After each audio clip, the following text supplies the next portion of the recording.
Hi, welcome to Jamie Riddler Studios. I'm Jamie, and today I am here with a creative stretch. The way that a constraint can help you think outside of the direction you normally go, and we're going to do that by creating a one-page collage. Let's do it.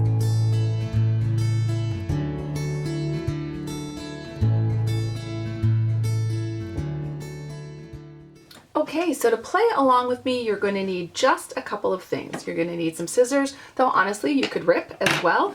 You're going to need some glue stick. This is my preferred brand, Yoo-Hoo. You're going to need something to make a collage in. I'm going to use this book. This is what I've been doing one-page collages in.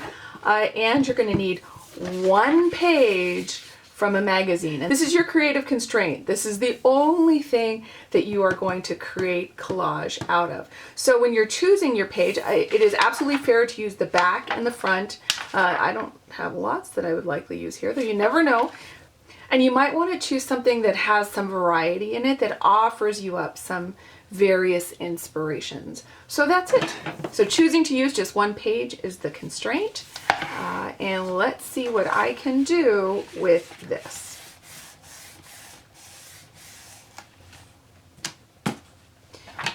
One of the things I know when I'm doing this kind of collage is that I prefer things to not end up looking like what they were to start off with. So my goal isn't to just cut out pieces and place them on the page, which is awesome, by the way. I love doing that in my glue journal. I love doing that in my dream boards. But for this, to really inspire that sense of creative collage, I'm looking for something a little bit different. I'm looking to create something that didn't exist before in these pieces.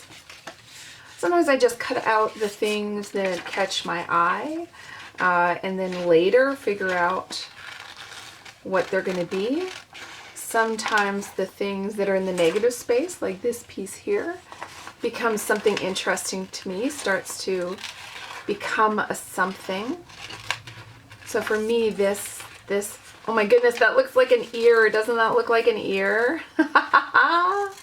So we'll see what happens with that.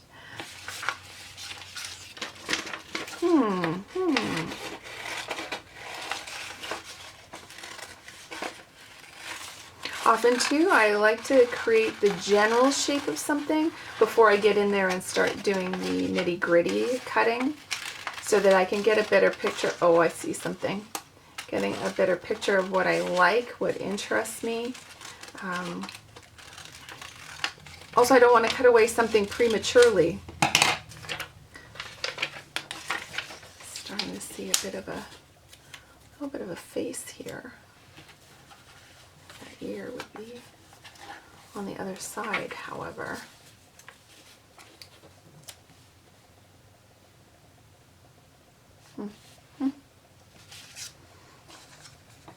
And part of the key is, I think, to allow yourself to explore, to not get attached to anything too quickly.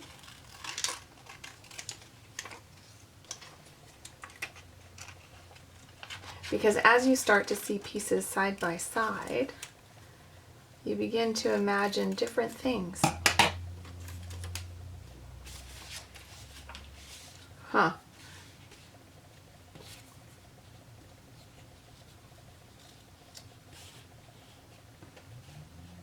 Oh. Oh.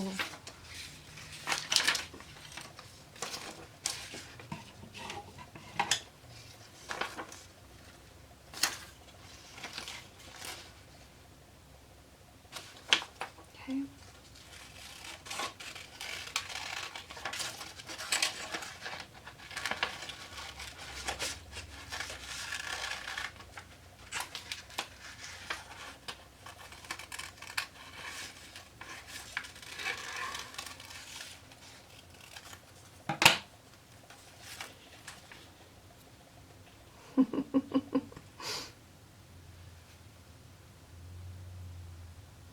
Okay, so once I feel confident, because this is just an exercise, once I feel confident that I like something,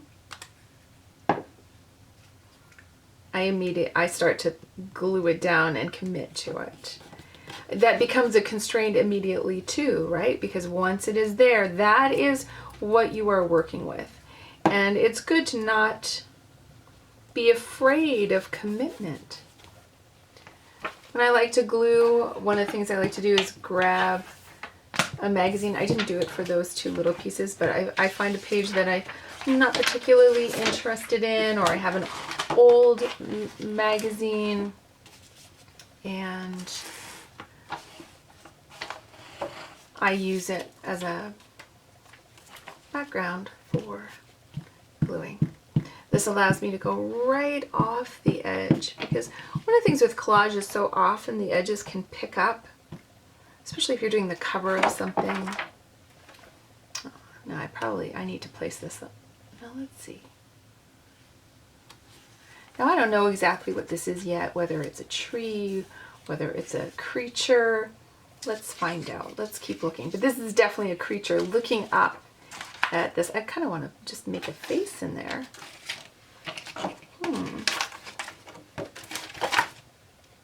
Now the truth is, I might find that enough. I feel like that's a cute little scene. I feel like it's like this little creature looking up at a beautiful tree, and I might decide that is complete as it is. Right now I might also try a few little other additions and see how I feel about it.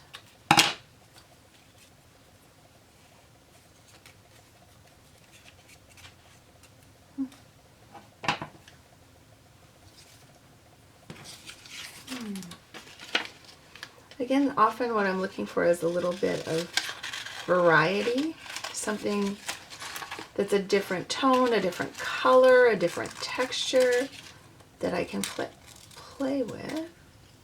Oh, now isn't this interesting? This little shape looks a bit like a butterfly to me. Let me see.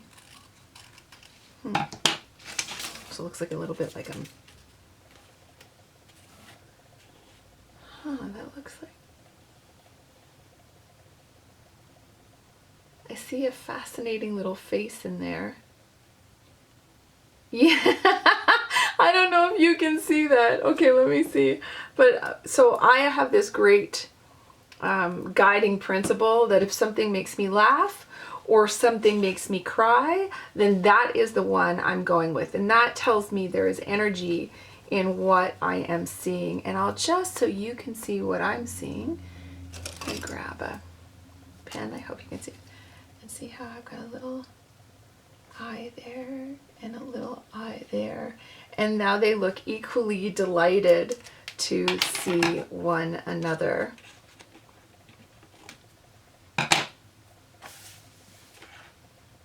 Oh my gosh, I just love that. I feel like I want to put a little eye on the little guy there. So let's see. Will a red eye look not nice? Let's find out. Looks like he's a little bit half bunny, half snail. Of course, I could look on the other side too and see if there is something there. I kind of like that.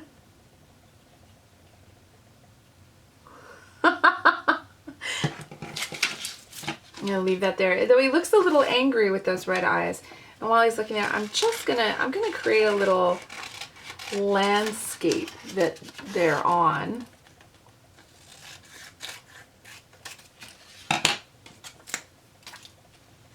Just give it a little feeling of,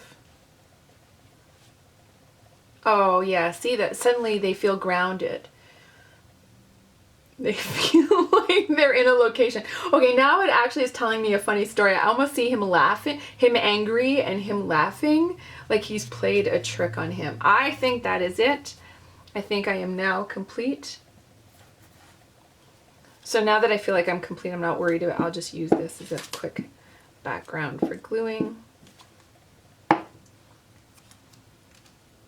put that in here like he's just deciding to go up that hill. Oh, I liked before when it was under and over. Even though it's kind of not logical, I did like how that looked. It felt more integrated to me.